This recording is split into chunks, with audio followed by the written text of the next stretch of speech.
नमस्कार बच्चों। कक्षा 9वीं, विषय हिंदी, पत्र लेखन। बच्चों आज हम पत्र लिखना सीखेंगे। जो पत्र है ये 5 अंकों का आता है। मैं पत्र के बारे में पहले आपको बताऊं। जीवन में किसी न किसी कारणवश पत्र अवश्य लिखना पड़ता है। पत्र एक दूसरे तक संदेश पहुंचाने के सर्वोत्तम माध्यम है।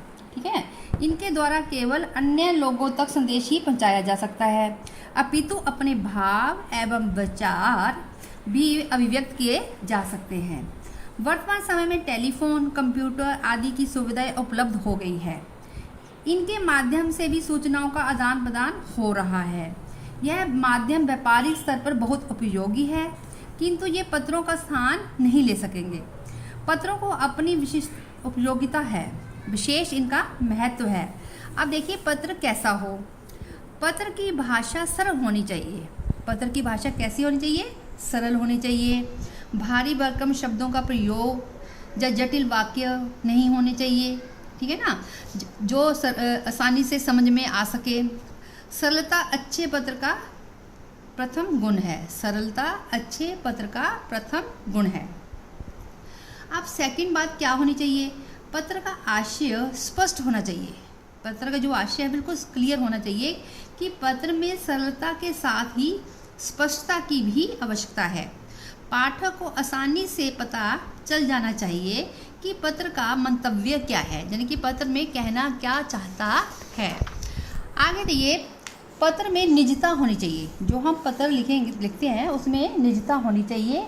पाठक को लगे कि यह पत्र विशेषकर उसी के लिए लिखा गया है, इसलिए अतरंग वातावरण पत्र में व्यक्ति प्रभाव उत्पन्न करता है। अब देख लीजिए पत्रों के भेद, यानी कि पत्र हमारे 2 प्रकार के होते हैं। एक अनौपचारिक पत्र, दूसरा औपचारिक पत्र। अनौपचारिक पत्र मित्रों, सगे संबंधियों को लिखे जाते हैं, जैसे माता पिता, भाई बहन, बुआ मौसी आदि। अब बच्चों देखो औपचारिक पत्र कौन से होते हैं? जिनके साथ पत्र लेखक के व्यक्तिगत संबंध ना होकर, पत्र लेखक के व्यक्तिगत संबंध ना होकर औपचारिक संबंध होते हैं। प्रधानाचार्य को लिखना है, सरकारी अधिकारी को लिखना है, संपादक को लिखना है, प्रकाशक को लिखना है, या किसी बिजली विभाग को लिखना है, या पुलिस को लिखना है आदि। अब देखिए हम जो पत्र कैसे लिखते हैं, अनौपचारिक पत्र ध्यान से देंगे। पहले लिखेंगे हम पता स्थान।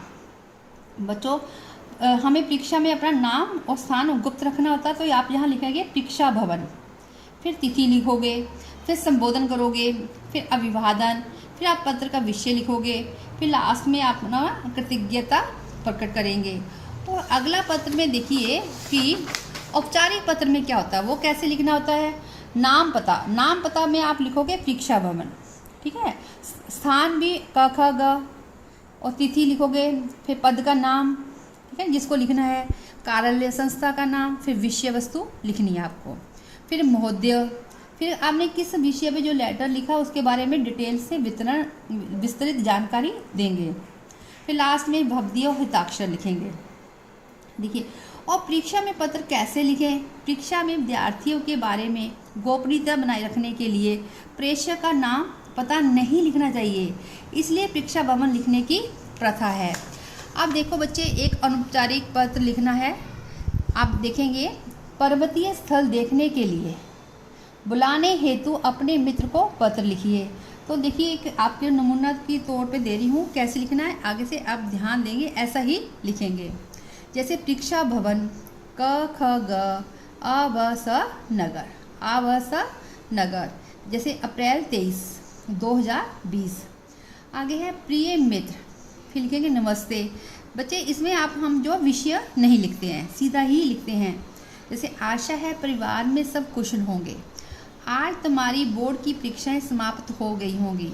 मैंने पहले भी एक बार लिखा था कि तुम यहाँ आ जाओ, पर परीक्षाओं की तैयारी के कारण तुमने मना कर दिया था। अब मैं तुम्हें पुनः आमंत्रित कर रहा हूँ। परिवार के सभी लोग तुमसे मिलना चाहते हैं। शिमला प्रकृति की गोद में बसा हुआ एक शांत नगर है। शहर के जिस कोने में हमारा घर है वह नगर का सबसे सुंदर शहर माना जाता है। चारों ओर हरे भरे वन दिखाई देते हैं। यहाँ से शहर का भव्य दृश्य देखने को मिलता है। शिमला के आसपास कई अनेक दर्शनीय स्थल है। मुझे विश्वास है कि तुम्हें यहाँ आकर बहुत अच्छा लगेगा। तुम्हारा मित्र य र ल ब। धन्यवाद बच्चों।